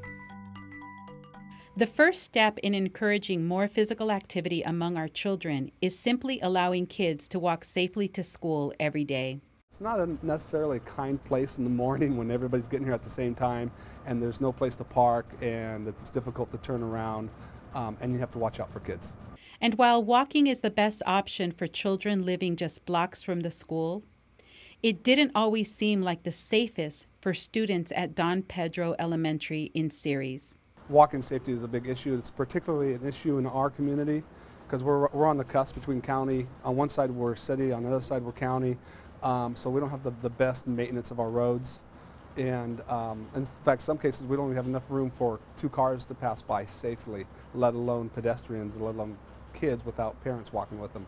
To help create safer routes to school and create opportunities for physical activity, the walking school bus was created. The walking school bus is a program that has been implemented at the elementary schools to encourage the children and families to be physically active. Not only does it allow them to engage in physical activity before they come into school, but it also focuses on the safety of the children by having parents walk with them and supervising them. Before the walking school bus, parents living less than a mile away would drive students to school, causing increased traffic and congestion. Now, they are entrusting their children to the safety of the walking school bus and its trained volunteers. They go to classes and receive first aid and CPR certification through courses paid for and provided by the Central California Regional Obesity Prevention Program. The volunteers also wear special, brightly colored jackets and work assigned routes. They arrive at scheduled locations to pick up their students, much as a traditional school bus would do, and supervise their morning walk to school. The walking school bus volunteers look out for apparent dangers such as stray animals. It helps children avoid dangers associated with rain-slicked roads and sidewalks and helps prevent obesity by increasing physical activity in a regular and normal way. School officials feel the walking school bus is a tremendous benefit. There's 2 things I want to mention about the walking school bus. They're parents, they're adults, they're part of the community, but they send a strong message to the kids when the kids participate, when they see the parents. Our adults who are dressed in a certain way and they're advertising that they're here for their safety and making sure they get to school on time in an appropriate manner, they're suggesting the importance and the value of those kids getting there on time every day in school ready to learn. And I think as a community, anytime we could do that, we start operating more as a community with a common interest, which is the education of our kids. Walking school bus volunteers are not only seeing the benefits for students, but are feeling it themselves. It's important that we walk, right, for not just her health, but mine too. Well, I can tell you personally, from walking my child to school, when I was walking, I lost 10 pounds in like a little over a week and a half. Plus, getting to work after walking in the morning with my child, I have so much more energy. The walking school bus is a program benefiting the health of the children, their parents, and the entire community. Here are some things you can do to help improve opportunities for children to engage in safe physical activity. Establish safe routes to school programs to create safer environments and promote children and parents walking to school for better health. Establish traffic calming and safety measures. Ensure that there are safe sidewalks and bicycle lanes near all schools to increase regular physical activity for good health. The success of the school farm stands in Fresno and the walking school bus programs in Ceres goes beyond these small communities. These transformations in school environments convey an important message about the role schools play in the fight against obesity and in shaping the health of children and entire communities. The Central California Regional Obesity Prevention Program. Working together, we can create healthier communities in the San Joaquin Valley. Healthy environments, healthy choices, healthy people. Thank you. Thank you.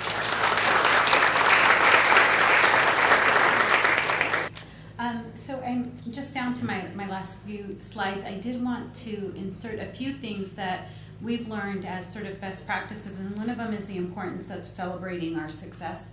Every year we hold what's called the Crop Cultivator Awards, and we honor people within these various sectors who have been championing the work. So school sector, we usually give an award out, media, elected official, if a planner has done something exceptional in a general plan update, then we want to praise him.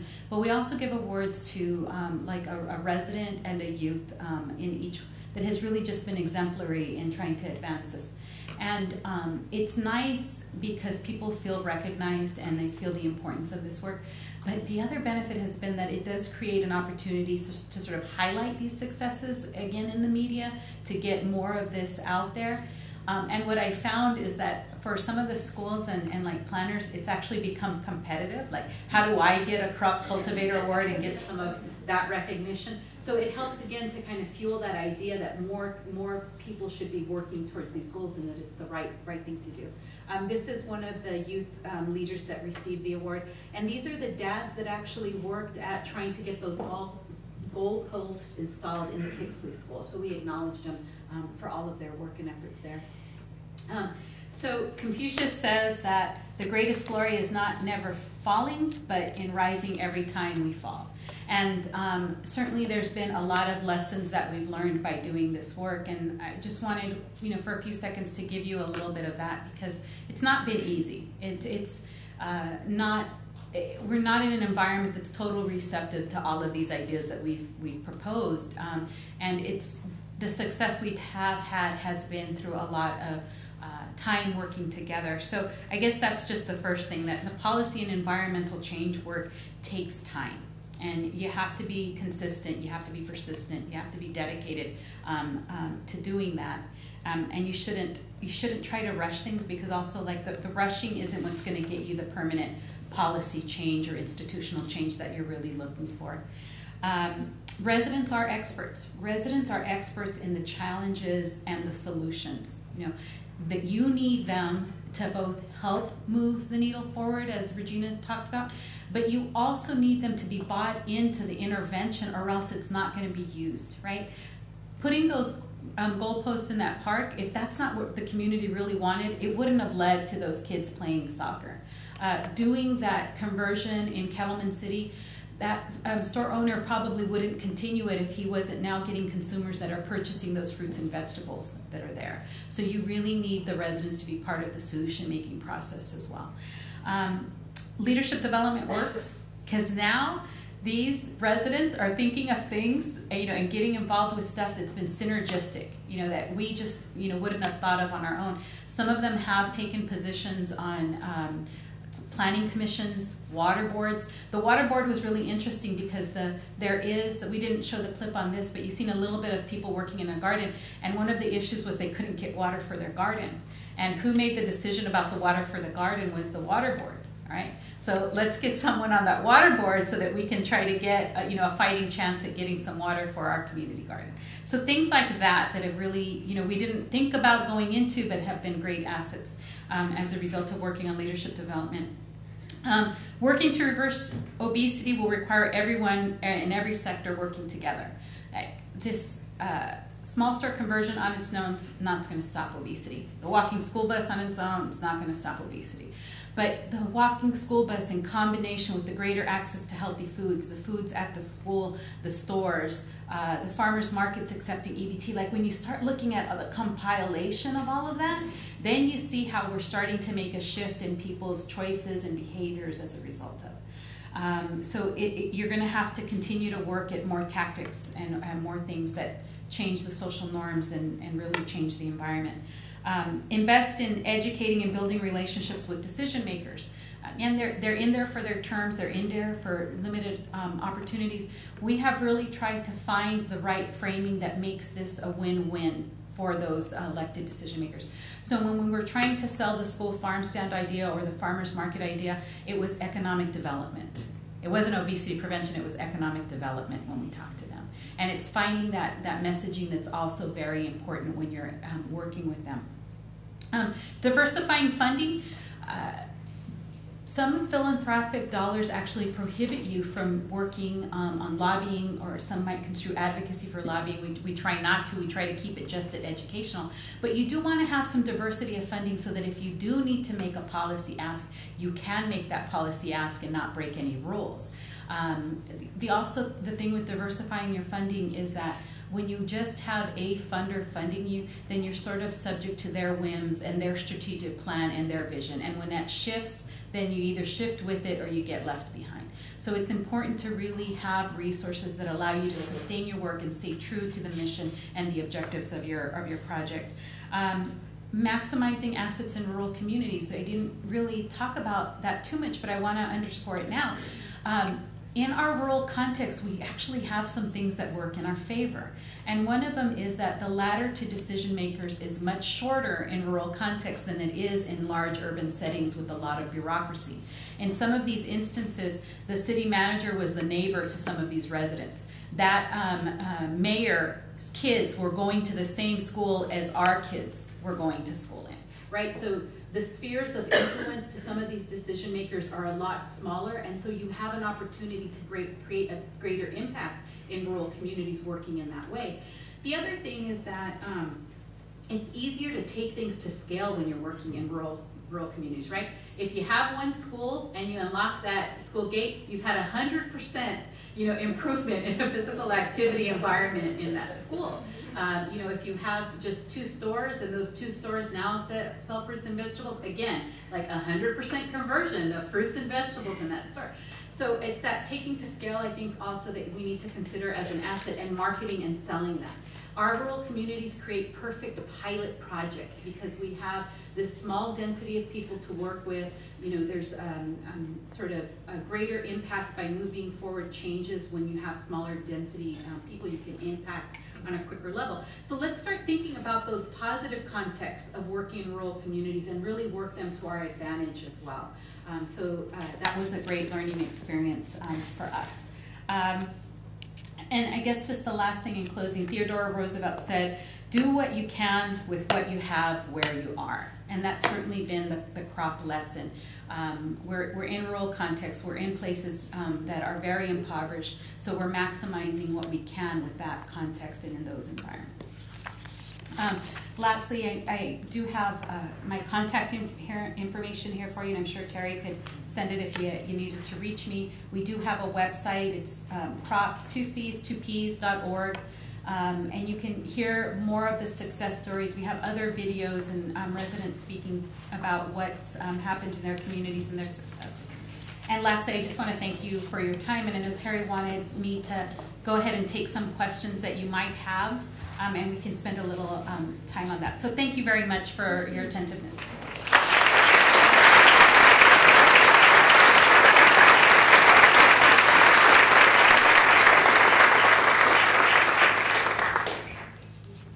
So if anybody has a question, we have time for a few questions. I'll bring a microphone to you. Lisa?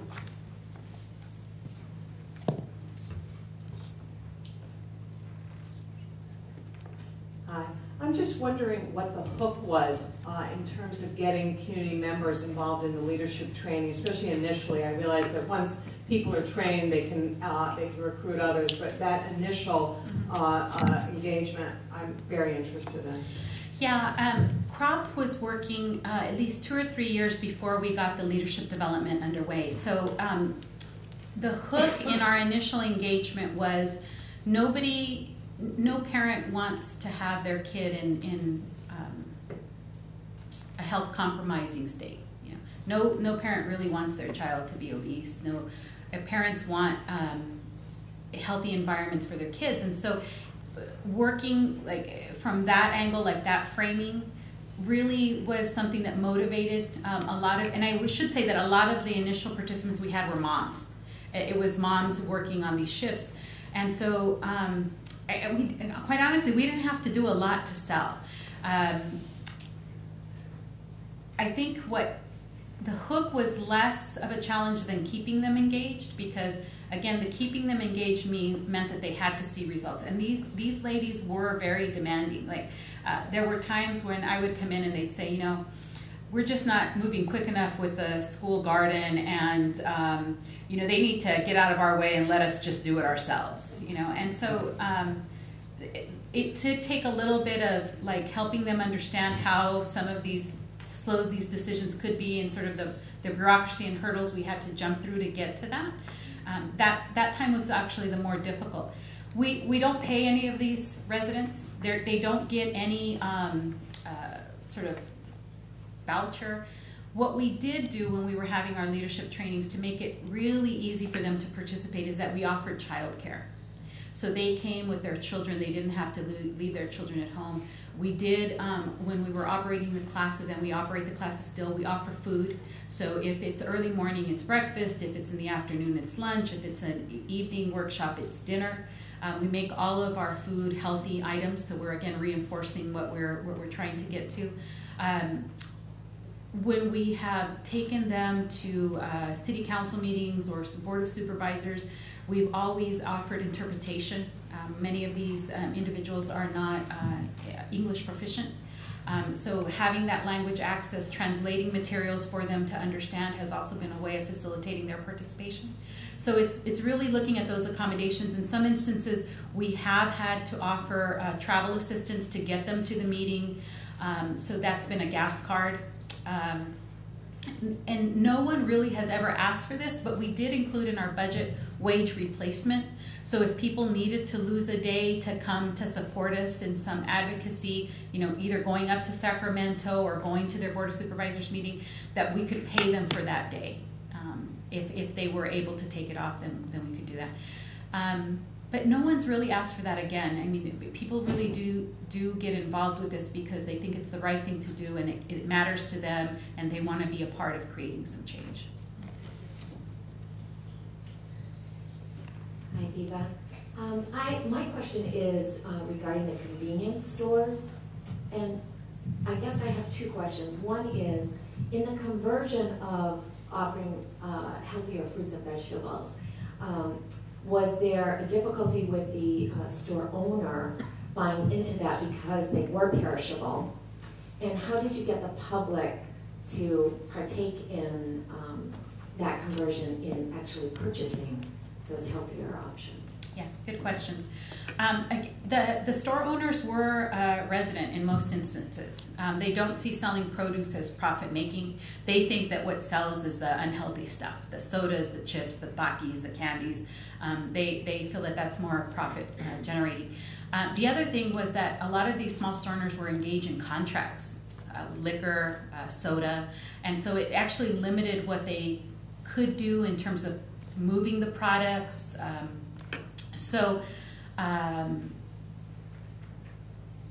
You know, it really took building a relationship with them to help them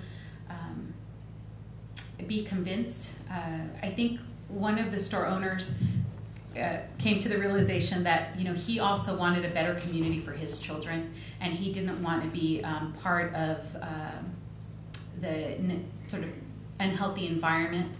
But it's been, that issue is a constant issue that you have to address, because, you know, you can get them to try it, and then if it's not successful, they're going to stop selling the produce, right? So you really do have to be active at driving consumers to purchase from him, so that he feels it's something that is wanted, that I'm supplying, that I'm meeting, you know, the demand for. We've had to do things like teach them food handling, you know, what has to be refrigerated, what doesn't. In some instances, it was canned stuff or frozen stuff that they could keep in the refrigerator that also was helpful. I mean, we all think about fresh as being the healthiest, but there's actually been a lot of, you know, good reasons why you would want to have canned stuff as well. So you know, if he could sell some of that stuff, you know, as an entry and get some sales of that, then that would reinforce his desire to continue. And then, you know, having somebody really easy for them to work with, that's the connection to the produce seller. Because these small store guys, they can't compete with big box stores. They can't buy that type of volume. They can't sell or turn over that type of volume. So they need to be able to purchase smaller quantities that would allow them to sell them quicker. So I feel like some people have taken the risk, and certainly in some instances, they've changed what they want to sell because it hasn't been as easy for them to sell things, so they have gone through more like frozen or canned, which is still a win for us. But you know, it all hinges on driving consumers, driving people, residents there. So in answering that question and helping to convince them, what we did in one instance is that we actually did a door-to-door survey around the people within a quarter of a mile of that Latino market. And we went to, when we were doing that assessment, we asked them, if he did sell produce, what would you buy? And so the residents said onions, jalapenos, cilantro, tomatoes, because that's what they needed to make their salsa. And that would be really, really proficient. So again, part of answering that question for him is making sure that he sells stuff that's culturally relevant that is going to be purchased. And some of that stuff has a little bit longer shelf life, certainly like the onions and the jalapenos. So unfortunately, we're going to take time for one more question. I'm sorry, Mike, but Beva will be here all day, so I encourage you to get with her when you have an opportunity. So one more brief question just to try to keep things on time today. Hi, Dr. Desiana from National New Hampshire. Could you comment on whether or not you provided any education on how to prepare all those farm stand foods like the school farm stand, or was this already sort of a part of the culture that people knew how to prepare this food? Yeah, no, some of the things that were introduced, like some of the Asian products there, we do have a Hmong community, so they were buying it, but some of the Latinos seen these different things, and they were like, how do I cook bok choy? You know, like, what do I do with that? I've never did it. So we in the Valley have a network. It's called the Nutrition Network, and it's funded with USDA. There's Nutrition Network regions. In some of these, and not all of the time, but in some of, especially like the kickoff events for these, we invited them, and they do have like a remote test kitchen where they would utilize some of the products that were being sold to do some like healthy snack ideas for the parents, recipe cards for how to use the bok choy, you know, if you wanted to make something with it. So it is something that's helpful in encouraging especially people to try new things. All right, I think that was it. All right.